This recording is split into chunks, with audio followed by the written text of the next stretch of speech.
Buenas tardes. Bienvenidos y bienvenidas a la conferencia virtual COVID-19, ¿qué nos dicen los ecosistemas? Aprendizaje en tiempos de pandemia. Esta conferencia virtual es organizada por la Autoridad Nacional del Agua y el Proyecto de Infraestructura Natural para la Seguridad Hídrica de la Agencia de los Estados Unidos para el Desarrollo Internacional, USAID, y el Gobierno de Canadá. Este proyecto de infraestructura natural para la seguridad hídrica es ejecutado por el consorcio conformado por Forest Trends, Ecodecisión, Condesan, SPDA y el Imperial College de Londres. Mi nombre es Marta Chavarría, directora de Ecodecisión, y seré la moderadora del evento el día de hoy. Les tenemos un rico evento lleno de sorpresas y les pedimos que antes de iniciar hagan las siguientes recomendaciones técnicas para que tengan una buena experiencia. Si tienen alguna pregunta, por favor, usen el chat de abajo de preguntas y respuestas en la parte inferior central y ellas estarán siendo solventadas por el equipo, como también vamos a hacer algunas preguntas para mantener esto más interactivo. También es importante que utilicen sus audífonos para tener un mejor sonido y se acerquen a sus routers y a sus proyecciones para poder tener mejor calidad de la emisión. El día de hoy queremos hacer la sesión más interactiva y por lo tanto les vamos a invitar a responder una breve encuesta que aparecerá en sus pantallas. Asimismo, vamos a tener un panelista, unos comentaristas para discutir las exposiciones y queremos mantener abierto las preguntas y respuestas para hacer esto lo más interactivo posible.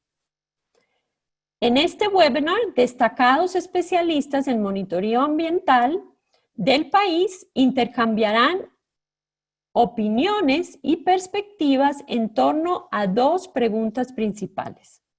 ¿Qué estamos observando en los ecosistemas a raíz de la cuarentena? ¿Y cuáles son los aprendizajes y los desafíos por la emergencia? Entonces es muy importante que respondan a la pregunta que les está siendo enviada a sus pantallas. Los invitamos a todos que respondan. Muy bien, por favor, vayan que tienen varios minutos. El poll está haciendo y dice, ¿qué ecosistemas considera que han sido los más impactados durante la cuarentena? Y ustedes ahí están viendo las respuestas de todas las personas. Volveremos sobre estas respuestas más adelante, pero ya vemos cómo de 247 participantes tenemos ya 75 respuestas. Muy bien, que todos voten.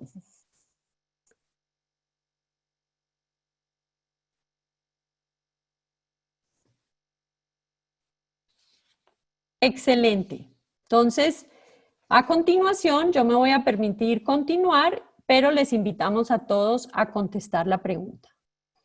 En medio de la emergencia sanitaria más crítica de los últimos años y en la que el acceso al agua y el saneamiento está en el centro de cualquier respuesta efectiva, resulta clave entender la estrecha relación que existe entre la naturaleza y el abastecimiento de agua y otros recursos naturales.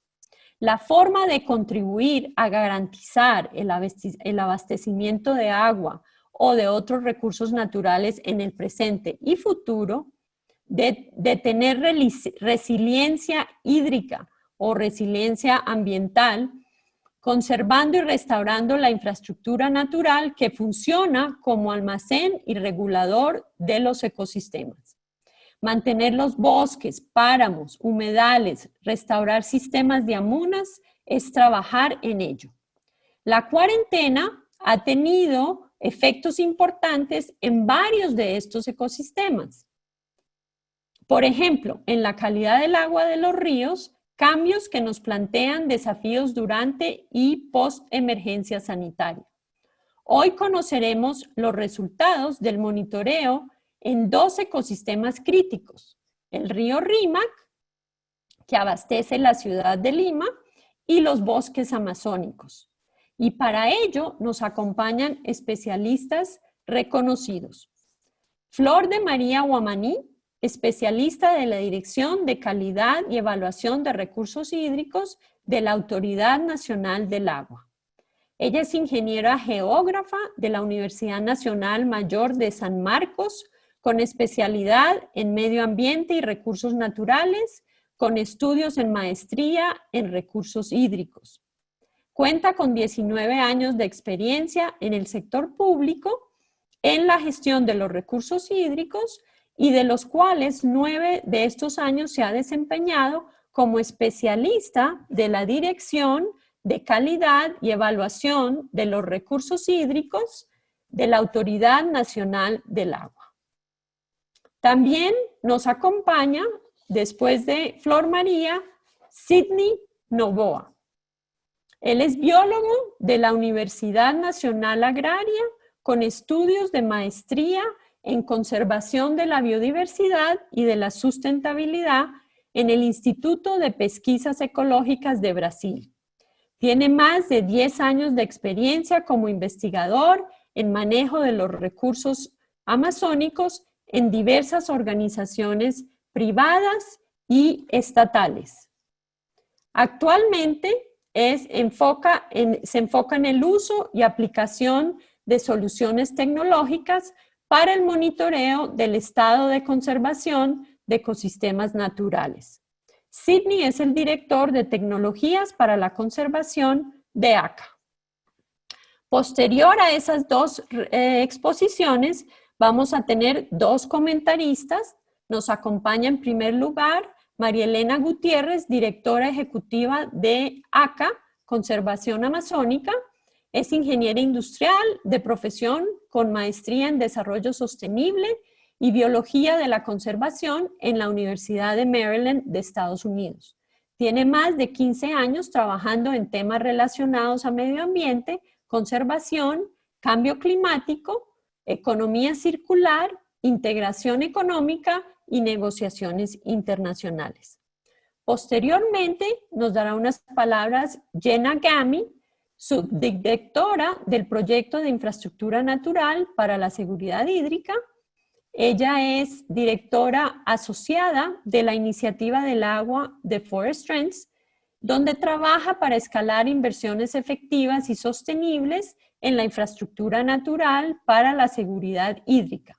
Es un Magister con distinción en Política y Regulación Ambiental del London School of Economics. Ha realizado investigaciones en temas como la costo-efectividad de intervenciones verdes para el agua, el monitoreo y la evaluación de los programas de pagos por servicios ambientales y el estado de inversiones en la infraestructura.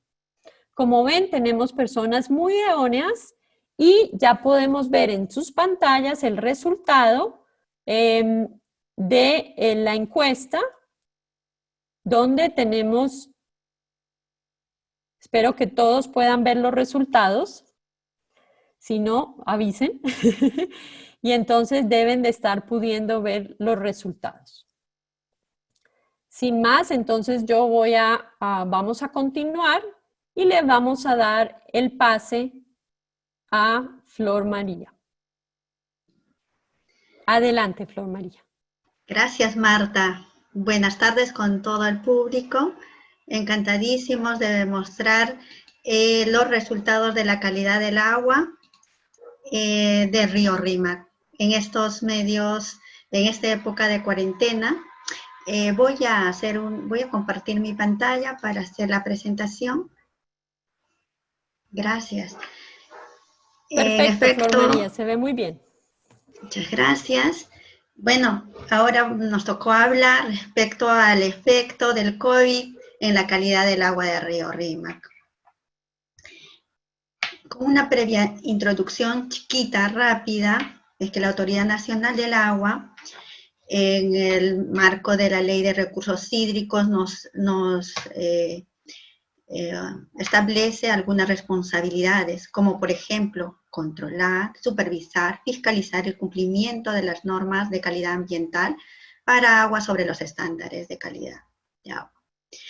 Para ello, nosotros hemos implementado actividades de vigilancia y monitoreo en los cuerpos naturales de agua a nivel nacional. Entre ellas está el río Rímac, que justamente ahora les voy a mostrar estos resultados, cómo ha estado antes de la cuarentena, antes de esta pandemia, y cómo luego se ha ido mejorando, ha ido autodepurándose con este recurso hídrico. Por ejemplo, acá les muestro este mapa donde se establece en la red de monitoreo desde la naciente hasta la desembocadura, y pues este río Rímac pertenece a la cuenca hidrográfica del Pacífico. Tenemos 25 puntos de muestreo en los círculos fucsias que pueden apreciar, y la parte baja tenemos en la fucsia los pasivos ambientales mineros en esa zona alta, y en la parte baja del círculo rojo tenemos presencia de aguas residuales y residuos sólidos. A lo largo de los años que la Autoridad Nacional de Agua viene evaluando la calidad de las aguas de los ríos Rímac y otros a nivel nacional, para el caso del río Rímac, hemos realizado 12 monitoreos. Tenemos 3 en el 2013, 2 en el 2014 y en los otros años un monitoreo. Tenemos una información que realmente nos muestra cómo ha estado el río Rímac, y también no solamente nosotros hacemos el monitoreo, también lo hace Sedapal. Acá sí me voy a detener en esta presentación un poquito más para que lo puedan visualizar. Es las fuentes contaminantes que la Autoridad Nacional de Agua ha identificado a lo largo de estos años. Hemos hecho incluso actualizaciones, y la última que hemos realizado ha sido en el 2015, identificándose 447 fuentes contaminantes. Entre ellas, las más resaltantes son las aguas residuales domésticas, que llegamos a 284 descargas al río Rímac. Después tenemos el otro punto importante que se refleja y que existe actualmente, son los pasivos mineros que están ubicados en la zona alta de la cuenca. En este caso hemos identificado 37 que fluyen aguas de estos pasivos al río Rímac, y también tenemos los residuos sólidos peligrosos, que en este caso, que lo consideramos así, es las relaveras, los botaderos. Estas fuentes contaminantes son las que están en el río Rímac. Esta imagen, en esta diapositiva, les puedo mostrar, es los residuos sólidos que se encuentran a lo largo de estos dos distritos, Chaclacayo y Ate. Son las zonas donde es mucho residuo sólido en las riberas del río Rímac, en la faja marginal. En esta diapositiva quiero mostrarles es el resultado de los monitoreos que hemos realizado a lo largo de los 10 últimos años. Por ejemplo, tenemos parámetros críticos, en este caso el arsénico, el plomo, el cobre, el manganeso, el zinc y los coliformes termotolerantes. Si observan en el lado izquierdo, está sombreado de rosado, son los ríos. En este caso es el río Aruri, el río Mayo y la laguna León Cocha. En esas zonas existen pasivos y justamente está relacionado con el problema del arsénico. Casi de los 10 monitoreos que hemos realizado, 9 veces se han identificado este parámetro. Así sencillamente tenemos el manganeso y también puntualmente el plomo. En el caso ahí de celeste les estoy sombreando, es la quebrada Guaycoloro. Por ejemplo, esta quebrada es tan importante, está solo a 1 kilómetro de la captación de agua para tratamiento de Sedapal. Ahí podemos observar cómo se refleja, esta es una zona donde hay industria, y pues se identifica el arsénico, el parámetro plomo, tenemos el hierro, tenemos otros parámetros, y también los coliformes termotolerantes. Entonces es un lugar donde realmente es el que recepciona la descarga de estos residuos, de descargas de aguas residuales, tanto de residuos sólidos. La zona baja, desde más o menos del distrito de Chosica, Lurigancho, Chosica, hasta la desembocadura, vamos a encontrar descargas de aguas residuales, y que eso justamente nos va a mostrar el impacto por los coliformes termotolerantes.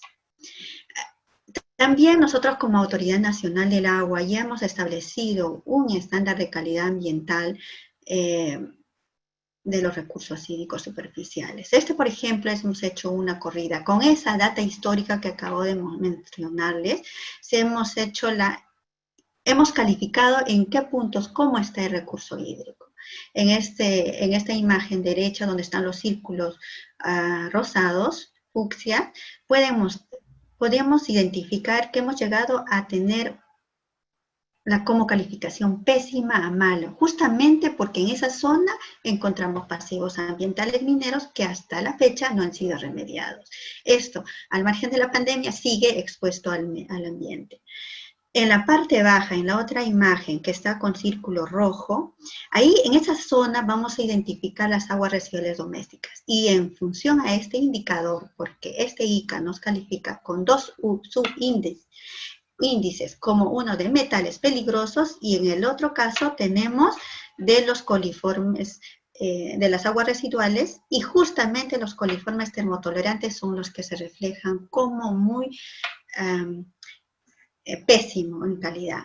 ¿Qué quiere decir? El impacto de esta actividad económica, que son aguas residuales, que todos los pobladores, nosotros estamos descargando nuestras aguas residuales al río Rímac. Además, a lo largo, eso fue antes de la cuarentena.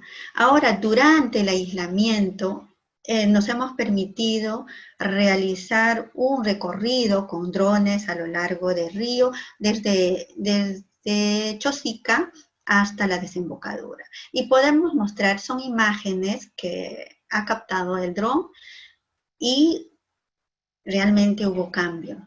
Normalmente podíamos ver a los años anteriores, ese es histórico, los años que vengo estudiando el río Rímac, era turbio. Siempre teníamos aguas residuales, siempre estaban residuos sólidos, tenemos residuos de la construcción, también domésticos, pero en esta fecha que nosotros hemos realizado entre el 21 y 23 de abril de este año, pues todo estaba aislado, no había población que esté a la orilla del río Rímac, entonces podíamos identificar cómo se ha autodepurado. Hay una claridad en el recurso hídrico, eso se apreció, incluso veías aves por ahí, no había personas, entonces el ecosistema mejoró muchísimo. Este dron nos ha identificado a lo largo, hemos recorrido esta parte del recurso hídrico y hemos identificado hasta tuberías que antes descargaban, que ya no descargaban. Ahora, en ese momento no estaban descargando. Acá también tenemos, esto ya es en la entrada a Huachipa, en los girasoles, pueden apreciar la claridad del río Rímac. Pero eso también nos ha permitido a nosotros, pues, ver cómo ha mejorado, ver cómo en realidad está la calidad del agua del río Rímac. Para ello hemos hecho un muestreo. No en todos los puntos, no en los 25 puntos, pero sí en los principales, en los 17 puntos de muestreo. Claro, con todos los cuidados por este aislamiento y con el riesgo de protegernos con este coronavirus. Entonces, del 24 y 25 hemos realizado un monitoreo en 17 puntos y hemos realizado en el cuerpo principal y algunos cercanos de sus tributarios. Y estos son los lugares donde están también hemos tomado las imágenes y podía reflejar la calidad del agua, la calidad o el color en realidad, muy buenas. Por su capacidad de autodepuración, este es un recurso hídrico de torrentoso y ha ayudado a autodepurarse. Entonces ahora les voy a mostrar cómo el resultado de ese muestreo que hemos realizado el día 24 y 25 de abril. Entonces, si observan en estas dos el plomo constante, hemos hecho un comparativo de los años 2017, 2019 y el 2020. Ese es el tema del arsénico, por ejemplo. Por más que vayamos a ver un agua transparente, pero los metales, en este caso el metaloide, no es apreciable a la vista de las personas. Pero cuando se hizo el análisis podemos identificar que, por ejemplo, en el río Rímac, a la naciente, justamente donde están estos pasivos, ese es el río Mayo, son picos que sí se han mostrado, pero justamente, por más que haya aislamiento social, estos pasivos están ahí. Y estos pasivos igual han seguido fluyendo al recurso hídrico. En la quebrada Guaycoloro, ese es el que está con un círculo rosado, por ejemplo. También hubieron en esas fechas actividades todavía industriales operando. Muchas han reducido, pero sí estaban operando, porque descargan a los canales de infraestructura que aún existen en la zona Huachipa, y ese punto desemboca en la quebrada Guaycoloro. Entonces, en el parámetro arsénico hemos podido identificar. En el caso del plomo, por ejemplo, el río Mayo sí nos mostró una reducción del plomo en el caso en el mes de abril de este año. Años anteriores han sido mayores, sí ha reducido la concentración. Por ejemplo, este es el coliformes termotolerantes. En este caso, en este parámetro, sí se ha reflejado con esa similitud. ¿Por qué?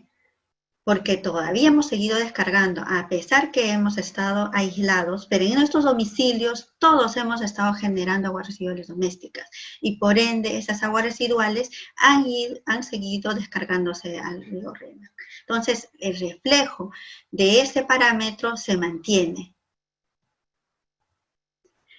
Y acá tenemos un pequeño resumen ya de los resultados de los parámetros que se han evaluado a lo largo del río Rímac, en esos 17. Y justamente pueden observar en el río Mayo, el arsénico, el cadmio, el hierro y el magnesio y el plomo superaron el ECA, el estándar de calidad para agua, para la categoría 1, subcategoría 2. Al igual en la quebrada Guaycoloro, en esta quebrada se mantuvo. Ligeramente ha disminuido algunos parámetros, pero sí ha seguido descargando esas concentraciones. Pero en general, el río Rímac ha mejorado. En el caso de la Turbiedad no se mostró sólidos suspendidos, no se mostró residuos sólidos, bolsas plásticas, botellas de plástico, y otros que estén flotando a lo largo del río. Por eso justamente lo ven transparente con las imágenes que ya les mostré. Eso ha sido un reflejo, porque en los años anteriores sí podías ver. Entonces, ¿qué ha sucedido en esta cuarentena? La población no ha ido a la ribera a descargar, ya sea con triciclos, ya sean con camiones, ya sea de manera individual. Las poblaciones que están exactamente establecidas en la orilla no han estado tirando la basura, porque uno, que estábamos en cuarentena, y otro, teníamos prohibido salir. Entonces, eso ha permitido que el río Rímac se autorrecupere y haya tomado esta mejoría en la calidad del agua de este río. Importante, que es fuente de abastecimiento para el consumo de la población de Lima. qué tan importante, y solamente por no haber descargado residuos sólidos y no haber disminuido cierta cantidad de descargas al río Rímac, el río solo se ha podido hacer una autodepuración. Entonces, ¿qué significa? Si nosotros, como pobladores, dejamos de descargar residuos sólidos al río Rímac, dejamos de descargar aguas residuales, tanto industriales como domésticas al río, automáticamente se va a ir regenerando. Entonces, este tema es tan importante que tenemos que cambiar el chip de todas las personas, que ya dejemos de hacer esas descargas, no solamente en el río Rímac, también a lo largo de todas las otras cuencas a nivel nacional. Hemos tenido esa oportunidad de poder trabajar en el río Rímac, tomar la muestra en el río Rímac, pero en las cuencas del interior no nos fue tan posible porque había restricciones de transporte, o sea, no había transporte interprovincial, tampoco había vía aérea. Si hacíamos un monitoreo nunca iba a llegar nuestras muestras a Lima, pero sí hemos hecho un trabajo solo puntual de los parámetros in situ, oxígeno disuelto, conductividad y pH, y hemos identificado ríos que sí han podido tener una gran mejoría respecto a estos parámetros. Bien, yo creo que lo he hecho muy rápido. Gracias. Gracias, Flor María, perfecto. Vamos a dar ahora, por favor, todos tomen nota, tengan sus preguntas, vamos a estar procesándolas. Ahora vamos a darle el pase a Sidney Novoa de ACA. Muchas gracias, Marta. Voy a iniciar a compartir la pantalla. Ok, bueno, ante todo agradecer a los organizadores de este evento que nos dan este espacio para poder comunicar un poco nuestros resultados desde nuestras organizaciones, ¿no? En cuanto a nuestra labor como vigilantes de los ecosistemas, y qué oportunidad tan magnífica como la de esta pandemia, ¿no? Histórica, para poder ver efectivamente cuáles han sido los resultados de esta paralización, inmovilización, ¿no? De las actividades económicas, de los desplazamientos que ha tenido la población casi a nivel mundial. El nombre de mi presentación es Situación del bosque amazónico después de la pandemia. En realidad seguimos, ¿no? con varias de esas restricciones. Los análisis que se van a presentar a continuación corresponden a un periodo que se encuentra enmarcado desde el inicio, ¿no? Desde el anuncio del presidente Vizcarra hasta casi el inicio de la segunda fase de reactivación económica. Solamente permítanme tomar unos minutos para contarles y presentar un poco a mi organización. Conservación Amazónica es una organización peruana sin fines de lucro que ya desde hace 20 años viene trabajando en esta zona tan rica y diversa que es este espacio donde los Andes y la Amazonía se juntan, ¿no? Es geográficamente ubicado en Madre de Dios y Cusco. Nuestra misión ha sido integrar la ciencia, la innovación y las comunidades para conservar uno de los espacios más importantes y diversos del planeta. Nuestra organización también cuenta con 3 estaciones biológicas ubicadas en un perfil altitudinal que va desde los 3.000 metros sobre el nivel del mar en la zona de amortiguamiento del Parque Nacional Manu hasta los 250 metros sobre el nivel del mar en el llano amazónico en la cuenca del río de Madre de Dios. Además, nosotros somos administradores y protectores de la primera concesión de conservación del país, que desde hace 20 años, ¿no? Venimos incansablemente protegiendo en la cuenca del río Los Amigos, ¿no? Ahora sí, paso un poco al tema de esta tarde. Quiero presentar un poco lo que ha sido el contexto también general de los bosques amazónicos antes del inicio de esta cuarentena o en la transición de la pandemia, ¿no? Para esto quiero un poco mostrarles lo que el World Resource Institute ha publicado recientemente. Ellos han presentado sus resultados de los 10 países, ¿no?, con mayor superficie deforestada durante el año 2019, ¿no?, los 10 países tropicales. Y bueno, nuestro país se encuentra en un no muy honroso quinto lugar, ¿no?, después de Brasil y Bolivia. Pueden ver en la figura del lado derecho dónde es que se ha concentrado la mayor pérdida de bosque en todo este paisaje, ¿no? Luego quería mostrarles un poco esta es información que genera el Ministerio del Ambiente a través de su Programa Nacional de Conservación de Bosques. Las barras rojas corresponden a las pérdidas anuales de la superficie boscosa, mucha de ella realmente prácticamente enfocada en lo que es Amazonía. Y podemos notar que en los últimos 6 años, el gráfico aún no está actualizado hasta el 2019, pero podemos ver que hay un patrón en el cual las pérdidas anuales ya exceden las 150.000 hectáreas, ¿no?, que es la media que tenemos desde el 2014 y sobre la cual se está intentando, se está trabajando para que pueda disminuir y complementar y acatar, bueno, muchos de los acuerdos internacionales a los que el país ha suscrito, ¿no? Ahora, este otro gráfico muestra un poco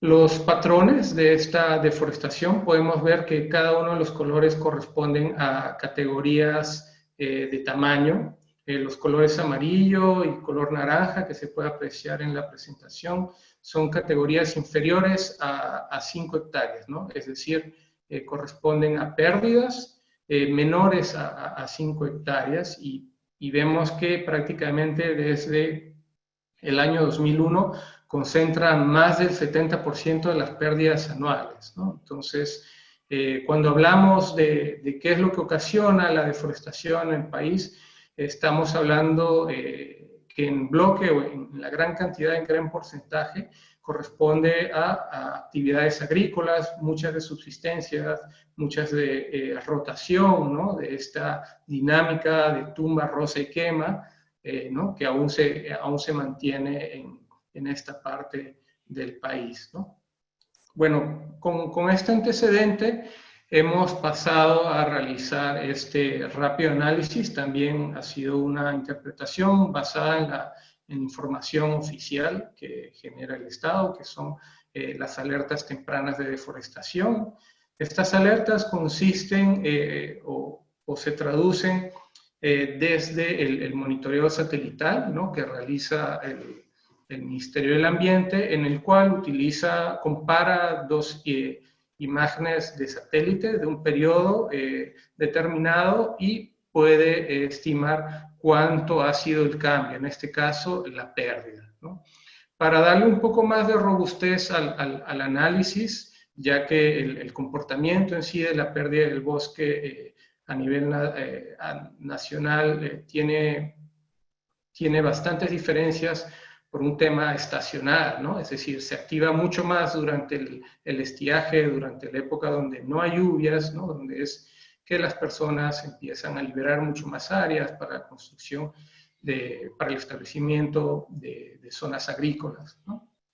Entonces, hemos utilizado las alertas de los últimos 4 años, desde el 2017 hasta el 2020. Hemos normalizado la información, es decir, la hemos convertido en tasa diaria, también para tratar de reducir potenciales errores en el análisis. El ámbito ha sido la cuenca amazónica. Hemos utilizado imágenes de alta resolución para validar precisamente estas detecciones de pérdida.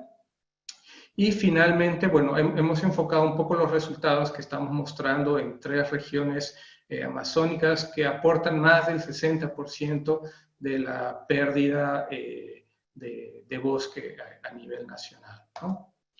Y bueno, acá podemos ver 4 figuras, son gráficos de barras en los que el primero de la esquina izquierda muestra lo que ha sido la pérdida a nivel nacional en este periodo del 15 de marzo hasta a finales de mayo.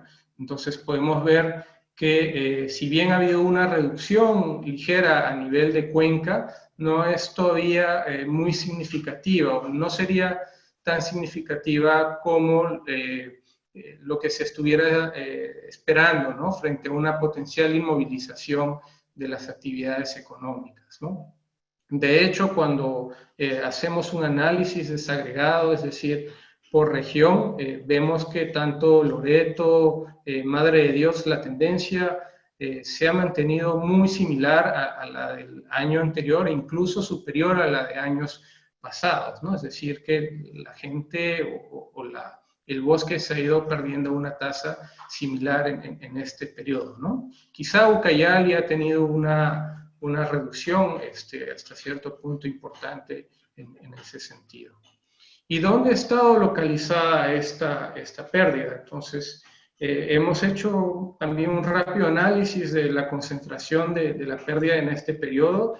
En la imagen de izquierda pueden ver el mapa del Perú y con unas áreas que van con tonalidades verde claro hacia el rojo, que son los sitios que nosotros denominamos como hotspots de deforestación, de estas alertas tempranas. Uno de ellos ha sido el eje vial que va hacia Santa María de Nieva, ¿no? en la provincia de Condorcanqui, en Amazonas. Otro también, las pérdidas han estado asociadas a lo que es el corredor minero de la Interoceánica Sur en la región de Madre de Dios, ¿no? Un poco para mostrar, ¿no?, nuestro trabajo de validación. Estas son dos imágenes comparativas de muy alta resolución, ¿no?, del eje vial de Santa María de Nieva. Los círculos de color rojo corresponden a las detecciones, ¿no? Pueden ver que la imagen de la izquierda es del 13 de marzo, es decir, de 2 días antes del inicio de la cuarentena, y la segunda, la de mano derecha, es del 11 de junio, que corresponde bueno, ya cuando ha sido avanzada, ¿no?, esta cuarentena, esta emergencia sanitaria, y pueden notar el cambio, ¿no? Sí, espacios donde anteriormente eran verdes, que corresponde al bosque, y ahora que se traduce en áreas deforestadas, ¿no? Y lo mismo, obviamente, en esta zona del corredor minero, ¿no?, de donde se ha escuchado mucho también recientemente de que podría haberse disparado la deforestación, ¿no? En realidad, la actividad ha mantenido un comportamiento muy semejante a la del año pasado, ¿no? Incluso con la intervención del operativo Mercurio 2019. Igual pueden ver la comparación de estos círculos de color rojo, ¿no?, que anteriormente o días antes del inicio de la cuarentena mantenían una superficie con bosque, y posteriormente se ve cómo es que se ha perdido por el avance de la actividad, ¿no? Hicimos un análisis similar con el tema de los fuegos, ¿no? Los fuegos también es otra actividad, están correlacionados con lo que es la actividad agrícola en la Amazonía. Adicionalmente tienen un rol muy importante, un efecto muy importante, porque son finalmente la fuente más contaminante, especialmente en este periodo de estiaje, cuando se inician las actividades económicas en la cuenca amazónica. Nuevamente, darles un poco el contexto de cómo estábamos en el año 2019, además de ver esos resultados, de estos números grandes de pérdida de bosque, pues también hemos tenido un año complicado para lo que ha sido la ocurrencia de fuegos, quemas e incendios en general en la Amazonía, ¿no? Si bien estos, o la mayoría de estos, han estado concentrados especialmente en Brasil, en Bolivia, ¿no?, en estos estados donde tradicionalmente se quema muchas áreas agrícolas y muchos también ecosistemas naturales, como Rondônia, Mato Grosso, en el caso de Brasil, la provincia de Santa Cruz, en Bolivia, en nuestra región, en nuestro país, también Madre de Dios, se ha podido ver un patrón semejante, especialmente a lo largo de la Interoceánica Sur.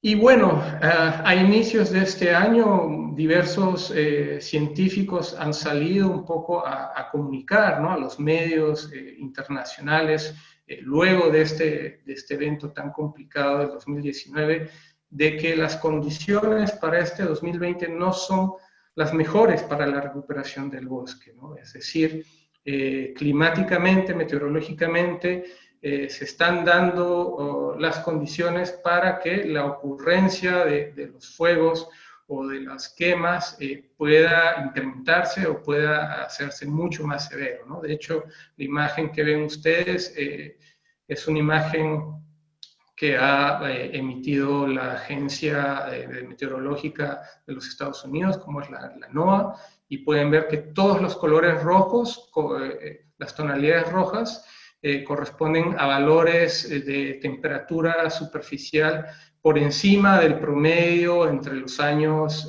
1990 a 2000, ¿no? Entonces, ven que el rojo más intenso es prácticamente las temperaturas récord que se ha estado registrando en el mundo en el primer trimestre del año, ¿no? Y esto se ve reflejado también en otros indicadores, ¿no? Esto es una captura de pantalla del índice de severidad de fuegos. Esto lo produce el Instituto Goddard de NASA a manera de estos manómetros, ¿no?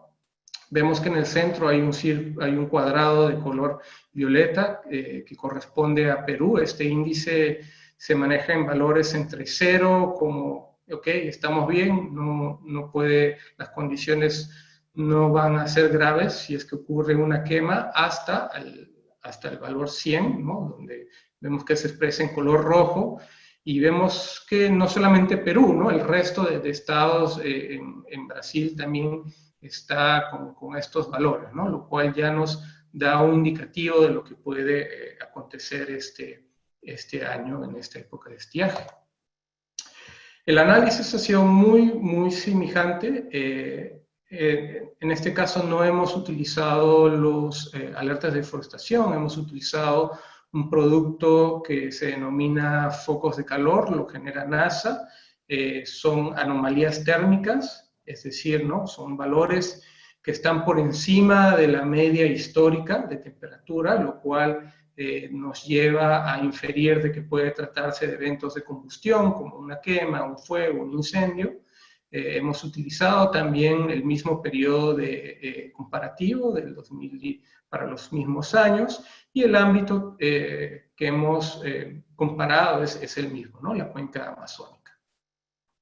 Los resultados han sido un poco más llamativos en este caso. De hecho, a nivel de cuenca sí se ha encontrado un incremento importante, ¿no?, en cuanto a la detección de estos focos de calor, ¿no? Y haciendo también el análisis desagregado en estas tres regiones, vemos de que prácticamente en las tres también ha seguido ese patrón, ¿no? Incluso Madre de Dios y Ucayali están bastante por encima de la media de los últimos años, ¿no? Y bueno, mostrarles dónde es que se daba, es decir, si estos focos de calor se daban sobre bosque, se daban sobre áreas agrícolas, eran incendios, eran quemas. Lo que hemos podido ir corroborando, ¿no?, con los satélites es de que han estado concentradas esencialmente en áreas agrícolas. Hay dos espacios muy importantes, como es todo el eje carretero de Jorge Basadre, que llega hacia la ciudad de Pucallpa, y también la vía que va de Bellavista a Tarapoto, ¿no?, en la región San Martín. Solo para mostrar un rápido ejemplo de cómo es que se ha hecho esta validación. Igual, ¿no?, es un ejercicio comparativo. En este caso no hemos conseguido una imagen previa al inicio de la cuarentena, pero no ha sido necesario, ¿no? Pueden ver claramente que la imagen del 22 de abril del panel izquierdo, muchas de estas áreas de color verde claro, que ya corresponden a áreas que han sido deforestadas anteriormente, han sido, ¿no?, quemadas durante los días de la pandemia. Es decir, ha habido personas que han estado preparando estos espacios probablemente para la temporada de siembra de este año, aún con la orden de inmovilidad de emergencia sanitaria, ¿no? Solo unas rápidas conclusiones. Aún es poco temprano para determinar estos potenciales impactos de la emergencia sobre las actividades económicas que ocasionan la deforestación, ¿no? Los datos hasta el momento nos han dicho de que no se han detenido, no se han disparado, como otros de repente ante la ausencia de autoridades podrían pensar, ¿no? Tampoco han disminuido, como otras personas quizá podrían haber planteado esa hipótesis, ¿no? La deforestación se ha mantenido a esta tasa similar, por lo menos en este periodo del año, que es un periodo de transición, ¿no?, entre la época de lluvias y el inicio del estiaje, que es donde comienza toda la actividad económica en la Amazonía. En el caso de los fuegos todo lo que genera combustión ha estado prácticamente concentrado ya en zonas afectadas, muchas de ellas áreas agrícolas, ¿no?, que se renuevan, que utilizan el fuego para limpiarlas. Y lo que sí es que se ha determinado este incremento respecto a los últimos 4 años, ¿no?, que sí es algo que debemos mirar con atención, seguir evaluando para ver si es que podría estar asociado un poco a las condiciones meteorológicas que ya venían anunciando otros científicos a nivel internacional. Y bueno, creo que de mi parte también, no sé si he corrido un poco, pero eso sería todo. Muchas gracias por la atención. Gracias, Sidney. Perfecto, muchas gracias. Creo que tenemos una excelente información, tanto referente a calidad de agua como a bosques amazónicos. Queremos volver a revisitar nuestro resultado, ¿no?, de la encuesta para que todos vuelvan a ver qué nos dio, ¿no?, y contrastar un poco con lo que hemos hablado. Vemos cómo el ecosistema considerado más afectado es lagos y lagunas. Se habló también de bofedales, perdón, de bosques primero, lagos y lagunas y bofedales.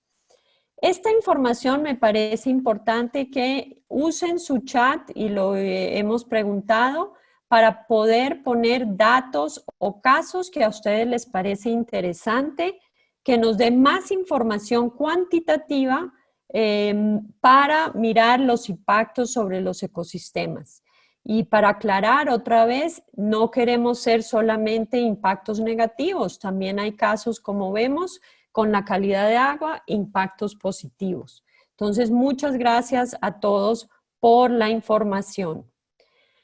Hacia ahora, ahora vamos a retomar algo importante, que es ya el debate y los comentarios, pero antes yo quería agradecerles a todos ustedes por estar acá, porque les tenemos una linda sorpresa. Al final de la charla vamos a tener un cierre gráfico con una invitada especial, Margarita Reyes, de la empresa Pataleta de Colombia, que nos va a hacer un resumen gráfico de todo lo que hemos discutido. Entonces, les invitamos a tanto poner sus anotaciones en el chat como sus preguntas, y vamos a abrir ahora el debate, invitando primero a María Elena, directora ejecutiva, María Elena Gutiérrez, directora ejecutiva de ACA, y luego vamos a tener a Jenna Gami, directora adjunta del proyecto. Quiero recalcar que tenemos 484 personas con nosotros desde Lima, Trujillo, Huaraz, y además tenemos gente del Chaco argentino, de Riobamba, de Ecuador, de Bolivia, de Guatemala. Entonces, a nuestras comentaristas las invitamos a hablar un poco sobre los aprendizajes y desafíos que nos deja esta emergencia sanitaria en relación a los ecosistemas. Gracias, María Elena, por estar aquí. Adelante. Gracias, Marta. No sé si se me escucha. Me sale que el anfitrión... Muy bien. Tiene que permitir que active mi micrófono. Ok. Bueno, primero que nada, muchas gracias a Forest Trend por la invitación a participar de este conversatorio tan interesante. Y felicito nuevamente a Flor de María Sidney por estas presentaciones que siempre nos dan luces para poder evaluar qué está sucediendo, ¿no? Y ante la pregunta de qué estamos observando, qué nos dicen los ecosistemas, acá quiero de repente puntualizar, siempre hay el lado positivo y el lado negativo de las cosas, ¿no? Algo que si bien lo mostraba Flor de María en las imágenes para los limeños, que estamos en la capital, en una capital tan tugurizada, tan urbanizada, ver un río Rima, que es el principal abastecedor del agua, verlo cristalino para nuestros amigos que están en otros países, ha sido una grata sorpresa, ¿no? O, por ejemplo, ver en ciudades, en Puerto Maldonado, en Madre de Dios, que le consideramos una de las capitales de la biodiversidad del país, ver guacamayos sobrevolando las ciudades o garzas en cochas que se forman a partir de las lluvias, nos ha sorprendido sobremanera. O ver, por ejemplo, caminando al oso de anteojos en Machu Picchu, donde miles de personas transitan, y hoy al ver en unas calles, ciudades vacías, ¿no? Las especies salen nuevamente a ser parte de estos ecosistemas que nosotros habíamos monopolizado. Entonces, si bien hemos tenido estos avistamientos, ¿no? Estas observaciones en estos ecosistemas donde el ser humano ha sido de alguna manera restringido, vemos estas buenas noticias, ¿no? Sin embargo, no necesariamente esto es sostenible, ¿no? Una de las grandes preocupaciones es cómo vamos a reaccionar una vez que vuelva la reactivación económica, volvamos a salir a las calles, cómo es que van a comportarse estos ecosistemas, ¿no? Esa es una de, si bien estamos viendo estos mensajes que nos dan los ecosistemas, pero por otro lado, como lo mostraba Sidney en esos trabajos minuciosos que hacemos con la evaluación satelital, este monitoreo con tecnología que utilizamos hace unos años para evaluar cómo se comporta el bosque, nos muestra que a pesar de la cuarentena, hay zonas donde lamentablemente las actividades, sobre todo ilegales, han continuado, ¿no? Y esto lo han mostrado con algunas informaciones, algunos datos de observaciones en temas de deforestación. Y muy pronto, los invito más bien a registrar, a observar nuestras redes, que van a salir muy pronto unos análisis sobre minería ilegal y su comportamiento en algunas zonas, en particular de Madre de Dios. Entonces los invito a seguirnos en las redes, que pronto van a salir esos análisis. Pero lo que observamos también es que nuestro comportamiento, lamentablemente en cuarentena, hemos seguido realizando estas actividades ilegales, no de repente a la velocidad que algunos temían, pero la preocupación siempre recae en el post-pandemia. ¿Qué va a pasar, sobre todo en términos sociales? Porque el ecosistema no está aislado, el ecosistema está rodeado de seres humanos. ¿Qué va a pasar cuando en la post-pandemia, post-cuarentena, las personas que han migrado de las ciudades han regresado a las zonas rurales? ¿Qué actividades van a realizar ahí? ¿Cuál va a ser esa mayor presión sobre el bosque, mayor presión sobre nuestros ecosistemas? Esa es una de las preocupaciones en el post-pandemia que quiero resaltar. Y no solo eso, sino que algo importante también es situar y contextualizar. Hoy tenemos esta terrible pandemia, este terrible virus que no sabemos cómo controlar hasta ahora en el mundo. El año pasado fueron incendios voraces. ¿Y qué va a pasar mañana? ¿Qué va a pasar el próximo año? Que esto nos demuestra qué tan vulnerables somos los seres humanos en estos ecosistemas que no hemos sabido de alguna manera respetar, no hemos sabido convivir, no hemos entendido que hay ciertos límites a nuestro comportamiento. De lo contrario, nosotros mismos vamos a recibir estos impactos. Entonces, este es uno de los mensajes que nos están dando los ecosistemas ahora, lo frágiles que somos, los vulnerables que somos por nuestras propias actividades. Creo que también nos han enseñado, hemos aprendido, espero, que el tráfico de fauna, por ejemplo, las actividades ilícitas de comercializar con vida silvestre, puede ocasionar terribles daños para nuestra sociedad, para nuestro modo de vida, no solo en términos de biodiversidad, sino también el impacto que nos está causando en los seres humanos, a través, por ejemplo, de estas enfermedades como la zoonosis. Y algo que ya de cara hacia la segunda parte de la pregunta, no solo que nos están mostrando los ecosistemas, sino cuáles son estos desafíos para el post-cuarentena. Y estoy segura que esto lo estamos sufriendo no solo en Perú, sino también, o no solo en Madre de Dios y Cusco, donde nosotros trabajamos día a día, sino también el resto del país y en otras latitudes. Que tenemos estados hoy, gobiernos, tanto nacionales, regionales, locales, que están exhaustos tratando de controlar una pandemia, en el caso de Perú, protocolizando la economía, tratando de controlar de alguna manera el avance de este COVID para tratar de lidiar con nuestros sistemas de salud precarios, pero desgastado tratando de cuidar ese flagelo que tenemos hoy como humanidad y como país, como región, pero que a la par tenemos una población con una gran necesidad, con una gran presión que puede ocasionar sobre los ecosistemas. Y si eso añadimos, algo que mostraba Sidney en su presentación, añadimos lo que puede ser esta crisis climática que lamentablemente hoy hemos podido tal vez ver cómo hemos reducido nuestro consumo de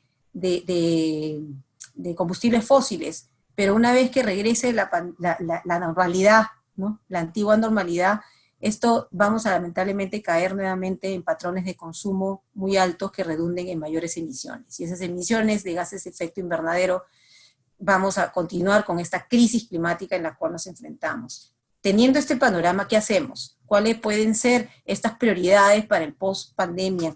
Y acá leí alguna de las preguntas que hace su institución también al respecto, que es un poco lo que queremos compartir, por un lado, y ahí me voy a enfocar en 3 temas. El primero, que debemos efectivamente tratar de controlar, tratar de mantener el control del monitoreo de nuestras actividades, de tal manera de proteger estos ecosistemas muy valiosos de lo cual nosotros dependemos, ¿sí? Y para eso ese control, ese monitoreo, y hoy nos lo ha enseñado la pandemia, no solo es presencial, tenemos que usar tecnología. La tecnología ahora es nuestro mayor aliado, ¿no? Desde un dron para evaluar un río, como lo mostraba Flor de María, o como un satélite, como lo mostraba Sidney Novoa en esta presentación. Nuestros monitoreos, nuestros controles tienen que ser ahora integrales. Ese es un punto. El segundo punto es que no solo basta controlar, tratar de realizar el control y vigilancia y tener una presencia de lo que es lo legal, sino también tiene que ir acompañado de darle, el segundo punto, alternativas sostenibles para las personas que hoy se van a ver bajo una gran presión socioeconómica. ¿Qué tan creativos podemos ser para poder otorgar alternativas, tanto desde la economía circular, desde los bionegocios, desde los ecosistemas saludables que gozamos nosotros hoy por hoy? ¿Cómo brindamos estas alternativas, como les digo, desde la creatividad y la innovación, y de facilidades tanto de conocimiento como de acceso a microfinanzas? Y finalmente algo tercero, pero que es muy importante, que es promover la investigación, el conocimiento.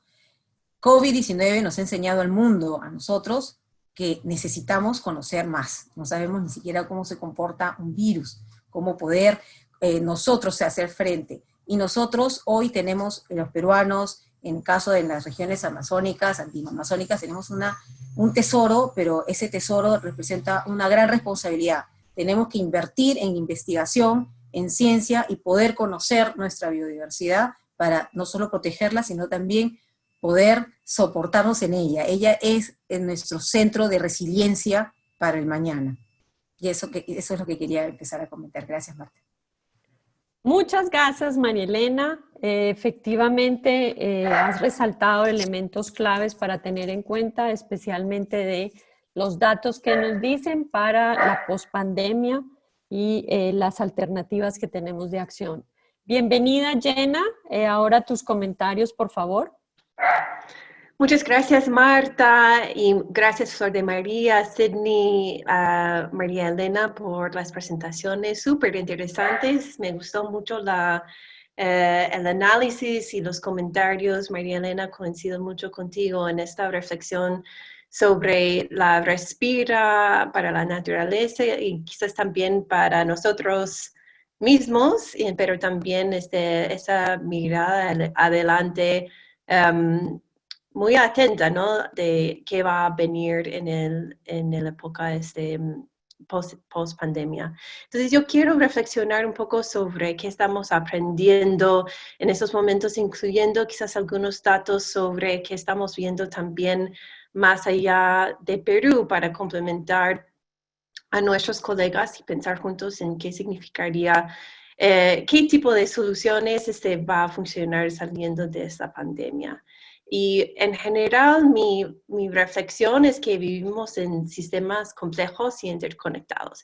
Y eso creo que estamos viendo mucho con los varios datos que están saliendo. Incluso los dos datos que vimos al inicio en las presentaciones de Flor de María y de Sydney, que al parecer al inicio pueden parecer dos cosas distintas.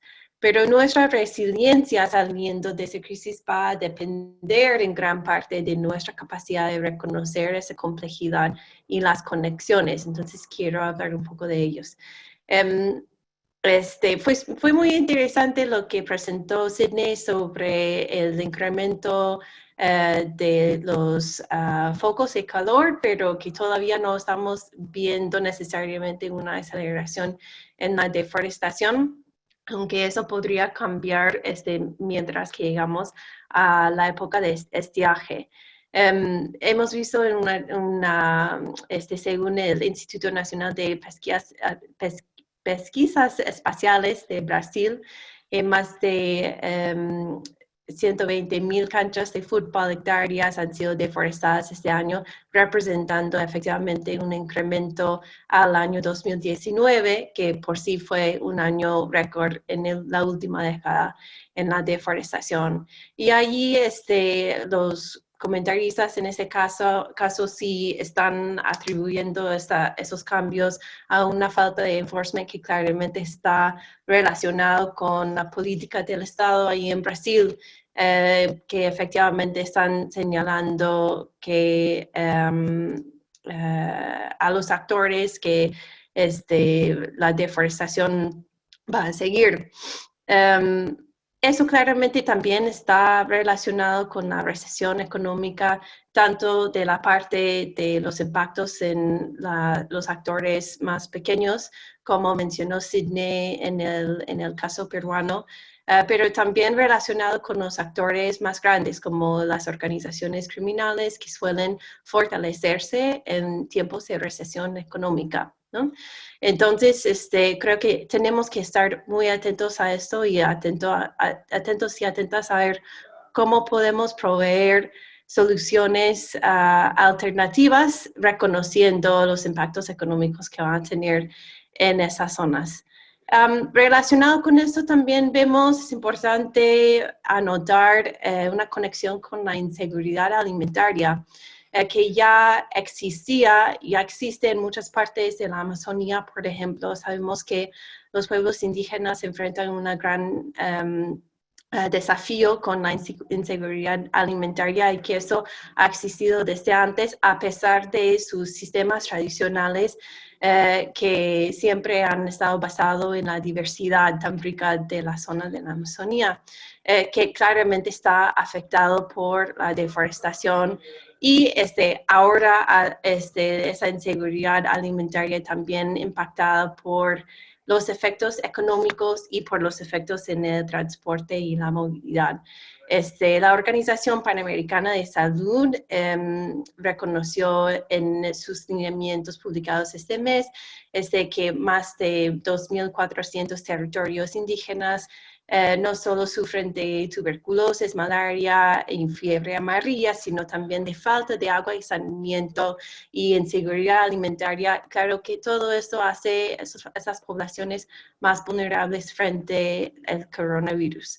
A nivel mundial, el Programa Mundial de Alimentos ha señalado que el COVID podría doblar el número de personas que sufren de la inseguridad alimentaria. Podría llegar a esa cifra crítica de 135 millones en 2019 a 265 millones. Y eso es bastante fuerte, como sabemos, en el país de Venezuela. Y sabemos que la deforestación está vinculada con todo eso porque cuando vemos que la agricultura de subsistencia tiene que incrementarse quizás para responder a algunas de esas necesidades, impactaría en la deforestación, que por su vez se impactaría en el cambio climático. Y quería tocar base sobre esto también, porque creo que, como mencionó también María Elena, hemos tenido un respiro quizás en las emisiones de carbono relacionado con ese periodo de confinamiento, mientras que las personas no han estado viajando, ha habido una caída grande en los vuelos, ¿no es cierto? Pero originalmente se cayó las emisiones un cuarto al inicio de cuando el confinamiento estuvo en su cumbre. Inicios de abril, de emisiones de carbono estaba todavía 17% debajo de los niveles promedios de 2019, pero ya recién estamos ya básicamente regresando al mismo nivel de emisiones, solo estamos 5% debajo de donde estuvimos en promedios globales de 2019. Entonces podemos ver ya el efecto rebote al regresar de la pandemia. Y creo que es importante reflexionar también sobre cómo vemos que en la manera que experimentamos esta crisis, vemos claramente cómo sufrimos más la crisis por las debilidades de los sistemas, nuestros sistemas de fondo, ¿no? Y creo que pensar en esas capacidades, cómo esas capacidades ayuda a contribuye a determinar cómo experimentamos la crisis, también va a aportar a determinar cómo podemos salir. Una de las cosas que uno tiene que reconocer en ese contexto es la desigualdad de género que existe obviamente en el mundo y claramente en Perú. Creo que fue hoy que la ministra de la Mujer y Poblaciones Vulnerables reportó que desde mediados de marzo hasta la quincena de junio se registraron 24 feminicidios en el país de Perú. Eso es lo que han podido registrar. Y las Naciones Unidas también está llamando la atención a cómo las mujeres, en particular en las situaciones más vulnerables, que no tienen acceso a la tenencia de la tierra, a recursos financieros, al poder de toma de decisión y están además en el confinamiento en sus casas, pueden sufrir del estrés económico en todo la familia en esos tiempos. Esto es muy importante reconocer y ya estamos viendo algunos de los efectos de esto. Y también vemos algunas debilidades en las instituciones demócratas, ¿no? En algunos países que han ahora parado de compartir la información sobre coronavirus, o en el caso de Estados Unidos, algunos estados que han restringido bastante esta información. vemos, yo soy de Estados Unidos y vemos ahí también claramente impactos, expresiones de las fallas del sistema para reconocer los derechos de todas las personas, y claramente es de las comunidades es que han estado impactados por violencia de la policía, del Estado, están saliendo para declarar y exigir sus derechos que sean reconocidos. Y también vemos en muchos casos que tanto la corrupción como la desigualdad están inhibiendo la capacidad de los gobiernos de controlar el virus y los impactos en la población. Entonces, con esa reflexión en la mano, creo que una cosa que podríamos decir que estamos aprendiendo, reflexionando a todo en conjunto, es que saliendo de esa crisis sabemos que va a haber una reactivación económica, y algunos han dicho que ya no podemos esperar retornar a la normalidad, pero creo que podemos decir, reflexionando sobre estos casos, que efectivamente la normalidad nos ha hecho muy vulnerable a una crisis así, y que más bien, ¿por qué no pensamos en construir algo mejor, algo nuevo saliendo de la crisis? Y la manera de hacer eso será reconocer esas conexiones y la complejidad en los sistemas que estamos, y empezar a invertir en las capacidades, las infraestructuras, el capital que nos harán más resilientes frente a esas crisis futuras. Que requiere que vemos los vínculos entre la seguridad, la naturaleza, el agua, la economía sostenible y la gobernanza democrática que respeta y apoya la realización completa de los derechos de las personas, mujeres y hombres, y de los pueblos indígenas. Y si no invertimos positivamente en esos sistemas que incrementan la resiliencia, la infraestructura natural o los ecosistemas que brindan servicios importantes a los cuales dependemos, siendo en muchos casos el primer eslabón de una cadena resiliente, una sociedad resiliente, entonces los efectos del estado de emergencia podría debilitarlos aún más.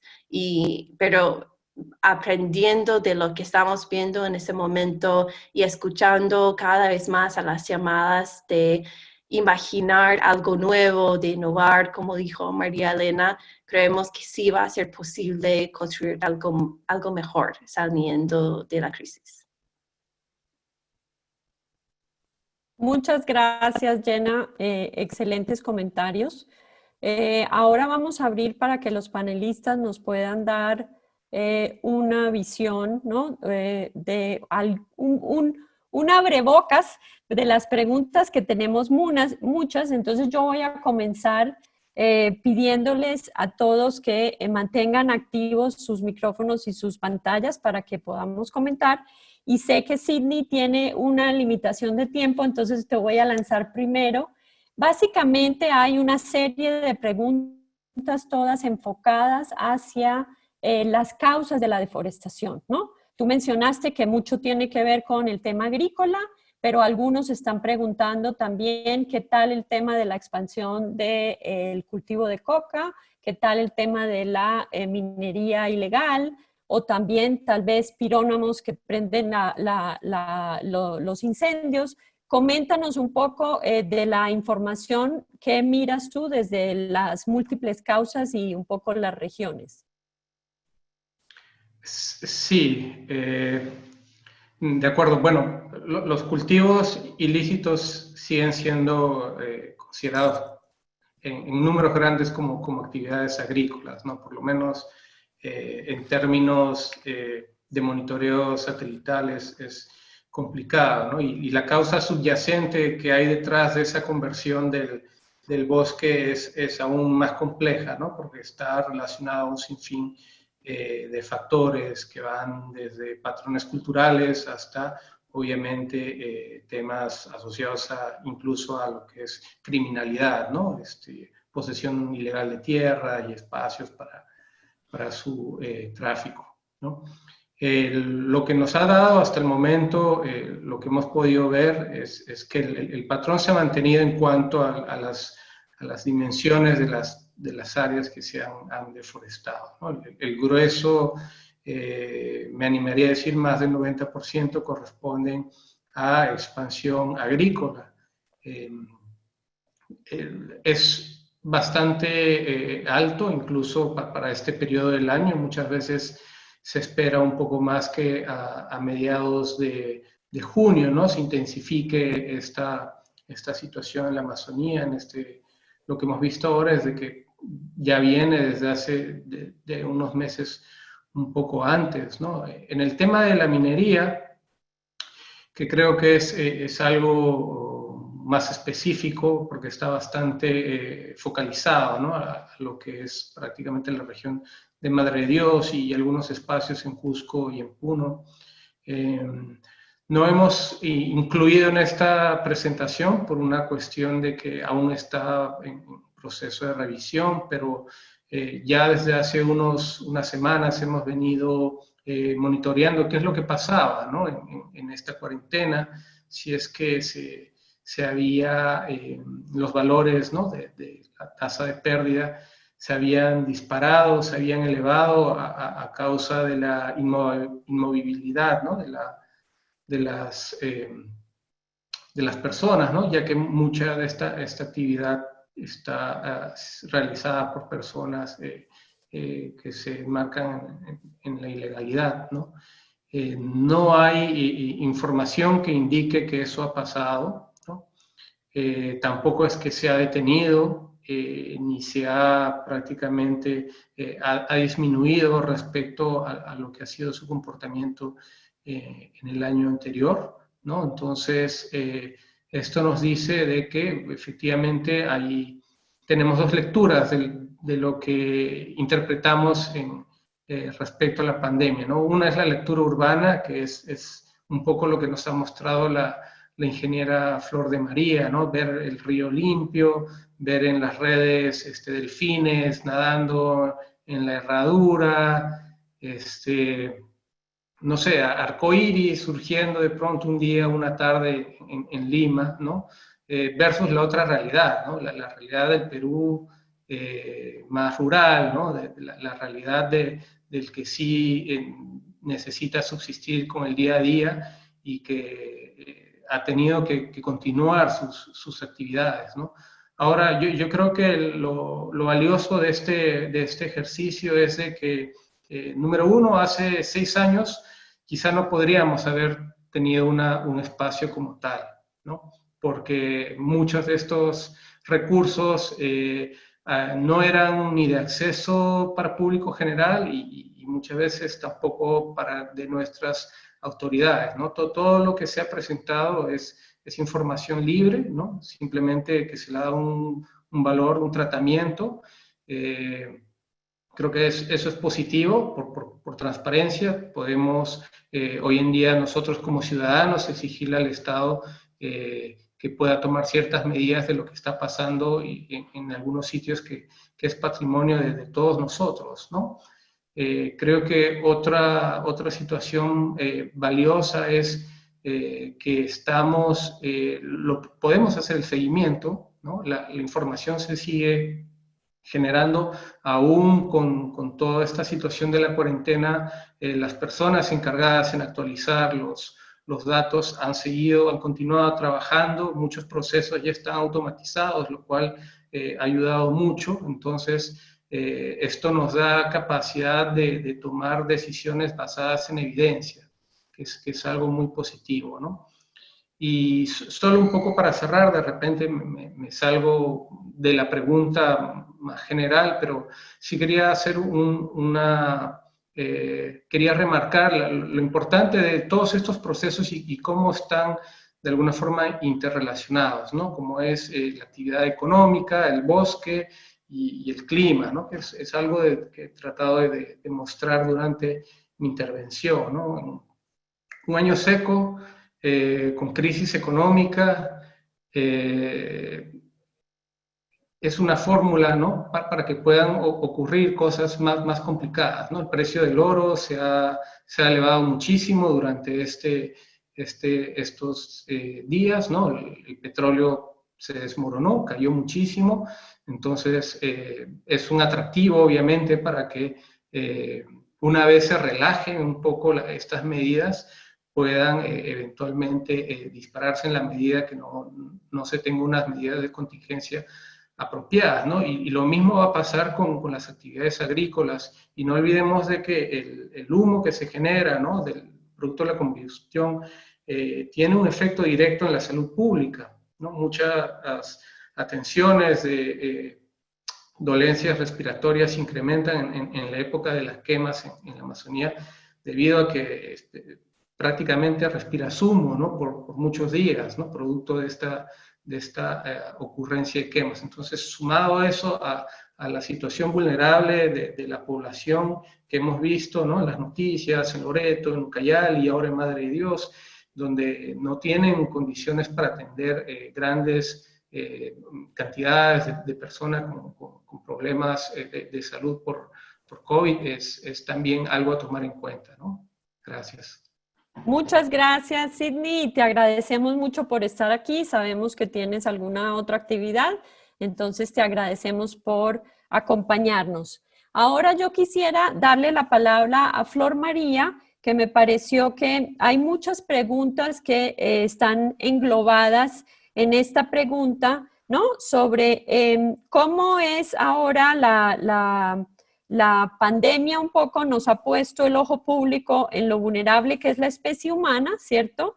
Y nos ha resaltado un poco, como hemos hablado antes, las debilidades, fortalezas, amenazas y oportunidades, pero un poco resaltar las estrategias que tú consideras pueden ser efectivas y adecuadas para mejorar la calidad del agua, ¿no?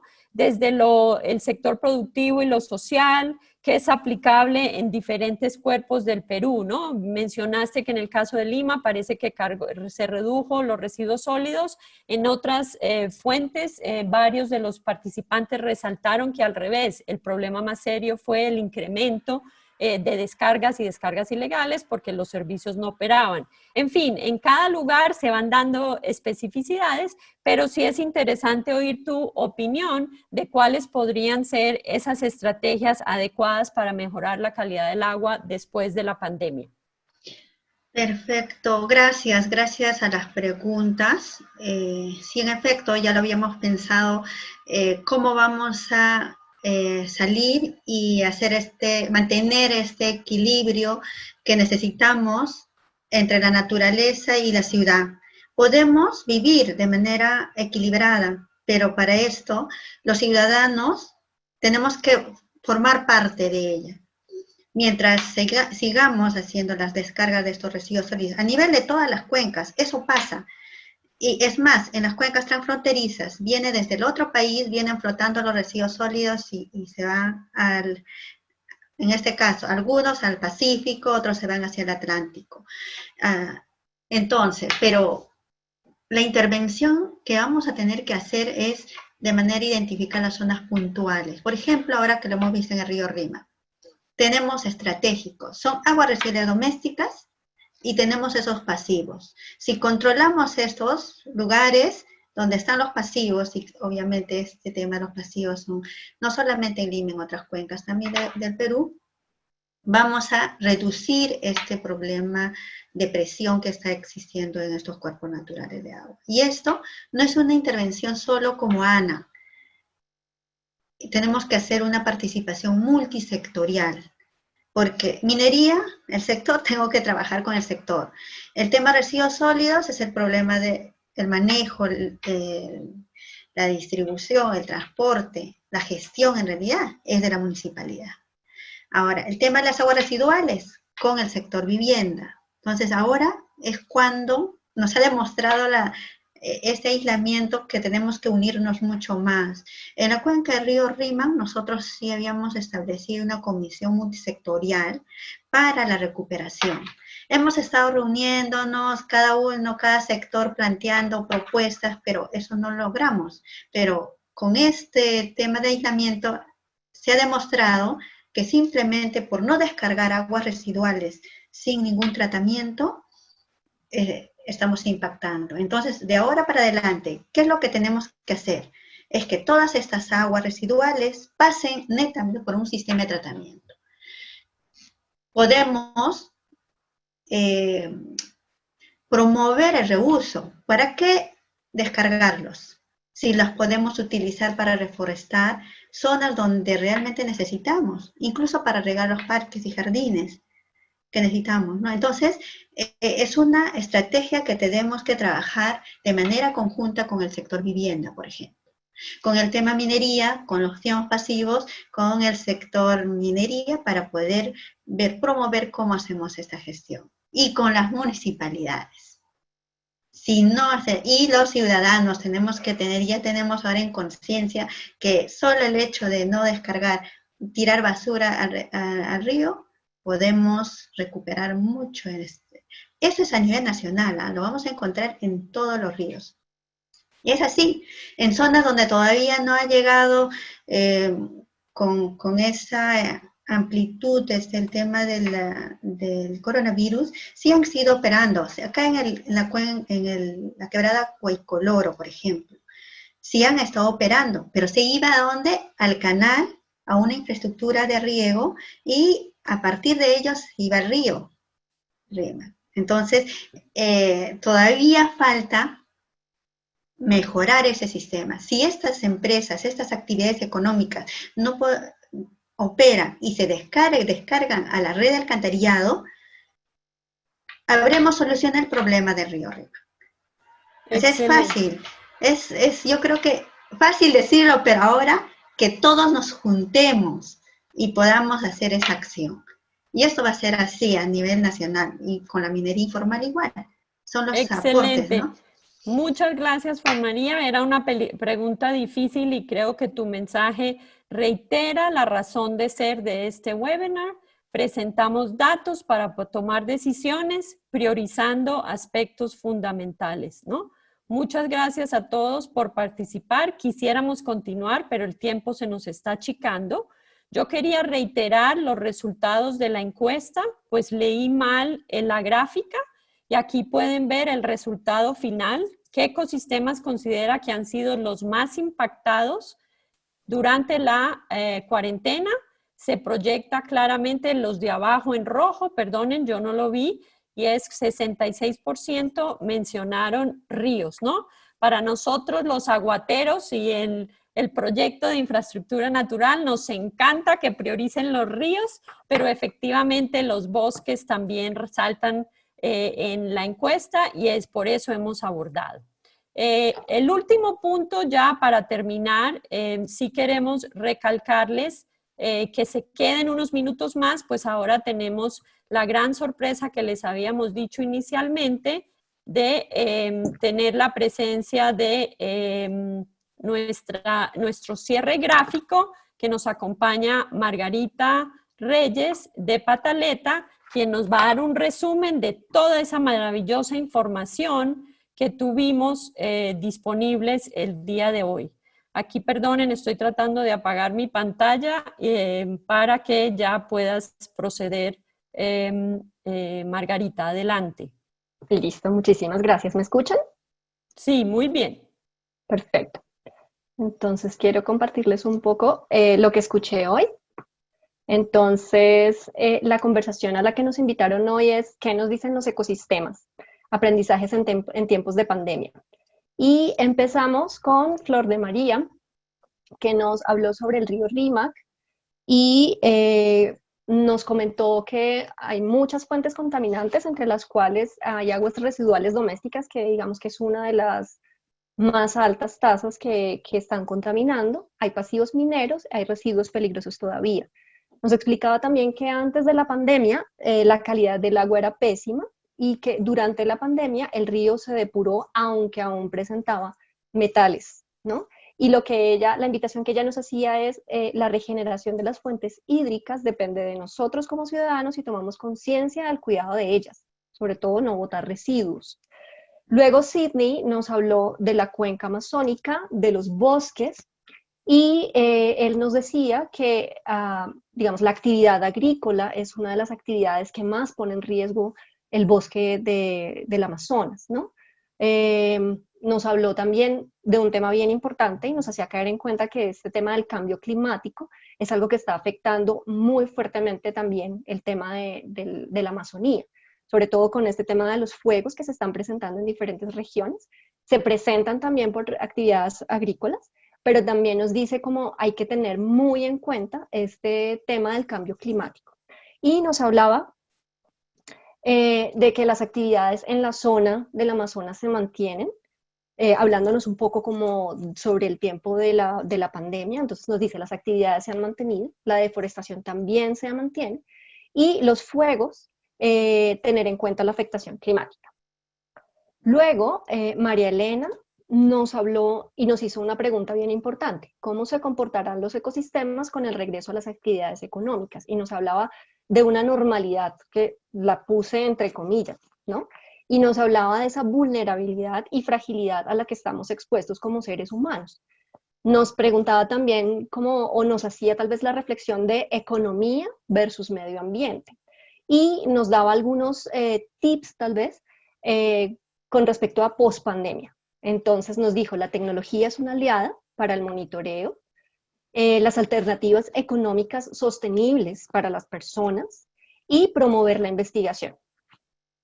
Luego Jenna nos habló de las conexiones y de las complejidades, reconocerlas, esas conexiones y esas complejidades. Entonces nos hablaba que las decisiones gubernamentales afectan, hay un tema de inseguridad alimentaria que también está afectando, y esa inseguridad alimentaria puede llevar también a deforestación, un poco para suplir eso que está faltando.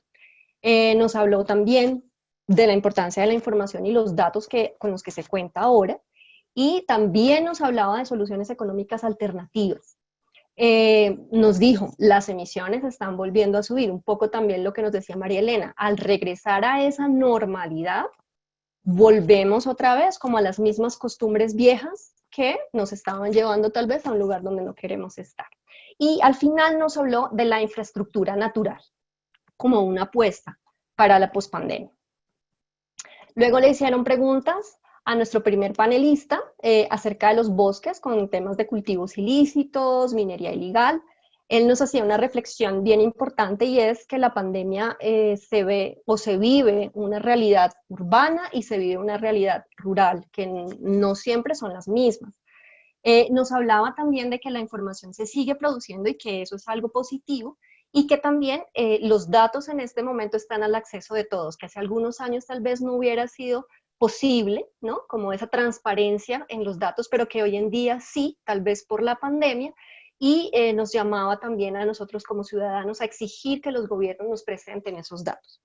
Y con respecto a los ríos, a las preguntas que le hacían a nuestra panelista, ella nos vuelve a repetir que la conciencia ciudadana para cuidar los recursos hídricos, y otra cosa bien importante es que el trabajo intersectorial nos va a conducir al éxito, porque las diferentes áreas aportan desde su especialidad para lograr el éxito del cuidado de las fuentes hídricas. Perfecto, ¿les gustó la sorpresa? ¡Qué capacidad de síntesis, Margarita! ¡Qué envidia! Definitivamente la ciencia nos dice cómo somos gráficos, ¿no? Que usualmente nos olvidamos de ello. Muchas gracias a todos y les agradecemos que se quedaron hasta tan tarde. Hemos abusado un poco de su tiempo, pero nos encanta saber que tuvimos hasta ahora 430 personas que se quedaron hasta el final, y creo que fue supremamente enriquecedor. Sepan que esta sesión ha sido grabada y será presentada en el canal de Forest Trends, donde pueden ver la grabación, como también ustedes la van a recibir el link después del evento.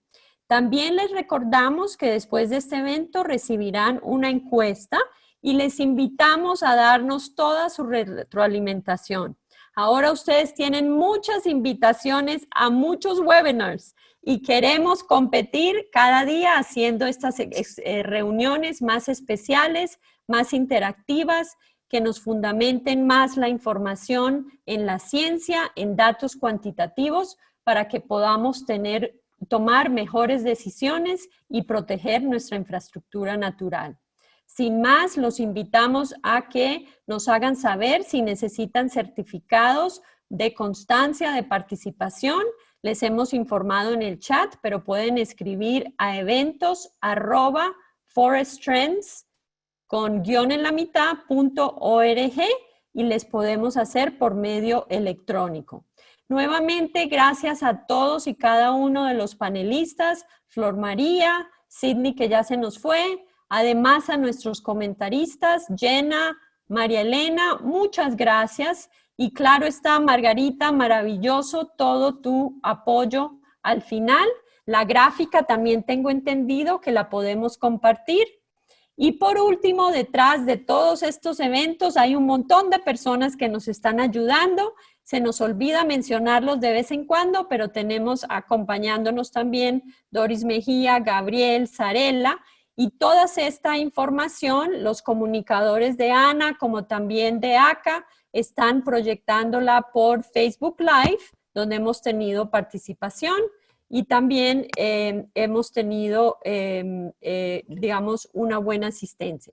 Sin más, gracias a todos y buenas noches.